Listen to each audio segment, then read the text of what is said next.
Love attracts positive vibes and hate attracts negative vibes. Buddhivir was meditating on his guru's words from last evening. It was always a pleasure to listen to saintly people, and as usual, he had returned with some food for thought. The more Buddhivir thought about it, the more convinced he was that the teaching worked in real life. He would think more over this later. For now, he hurried to the king's palace. He had to accompany the king on his monthly tour of the kingdom to evaluate the infrastructure. Being the chief minister, he advised the king on all matters of state. Today, the king found some asymmetry on the kingdom's main road. A rich man's mansion was closer to the road than the other houses. Because of this, the overall uniformity was disrupted, making the pathway look ugly. Buddhivir, the king ordered, this extra portion of the mansion is spoiling the beauty of the road. Please tear that section down and get it added to the road. Buddhivir noted the instruction. Later in the day, he thought about it. The mansion had been standing on that road for many years, and the king had never objected to it during his monthly tours till now. There was no question of any enmity because the owner was known king, so what is the charitable reason for the king's sudden person, and paid his taxes to the on time? Displeasure? Was there something subtle at work? Negative thoughts evoke negativity in others. His guru's words were still floating in his mind. Was it possible that the rich man had negative thoughts about the king, which triggered reciprocal negative thoughts in the king? Indeed, this seemed probable. Buddhivir visited the rich man the next day. The latter welcomed him and asked, "What brings you here?" Buddhivir came directly to the point. "Tell me, sir, have you had any negative thoughts about the king recently?" The rich man recoiled in surprise. "Oh, no," he pleaded. "I have never in my dreams wished for anything bad for the king. You know me, sir. Have I not been loyal to the king at all times? Please do not think of me wrongly." Buddhivir realized that he had frightened the man. He said gently, "Please think again. Have you had any negative thoughts recently about the royal family for any reason? It is important, and I will tell you why." The rich man pondered over it. He suddenly remembered something. "You are right, sir.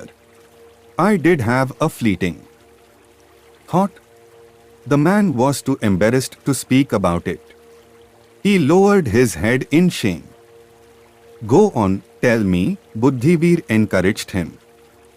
"Some years ago, I had invested in sandalwood. Since sandalwood is expensive, it was a huge investment for me. However, I have not been able to sell my stock. Last month, my accountant reminded me about it, and I had a fleeting thought that if someone in the royal family passed away, the sandalwood stock could be instantly sold for the funeral. That's all." Buddhivir knew this was it. This negativity was the root cause for the rich man's troubles with the king. "Give me the sandalwood," Buddhivir told him. "I will buy it from you and keep it in the storehouse for future use. This will solve your problem." The rich man was bewildered at what was going on. He was in the dark as to how Buddhivir could know about his subconscious thoughts. Does he have mystical powers? Perplexed, he waited for an explanation. Next month, the king and Buddhivir set out on the tour again. Soon they reached the spot that had seemed ugly to the king only a month ago. "Buddhivir," he asked, "did you give instructions to carry out my order from last month to raise a part of this mansion?" "No, Your Highness. Due to other pressing matters, I have yet to execute this order." "Oh, then do not act upon it. The rich man will be heartbroken if we tear down his bungalow. He is good man. Buddhiveer was not surprised. He smiled. No doubt. The unsold sandalwood had provoked the rich man to think negatively about the king's family, which had in turn provoked the king to act hostile towards him. Once the sandalwood stock had been taken care of, the rich man had no reason to harbor negative thoughts. As a result, the king also reversed his order. Buddhiveer returned to the rich man's house and narrated the entire episode. Truly, the negative boomerangs right back to the one sending it. It is the same with positive intentions. His guru had given him a scientific concept which he actually saw in practice. Now we will understand 5 key life lessons from the stories. What Buddhiveer experienced in life was not magic. It was the science of vibrations.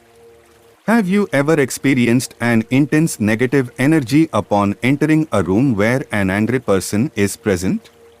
Have you experienced the vibrations in a room where people are mourning? Every thought is a form of subtle energy.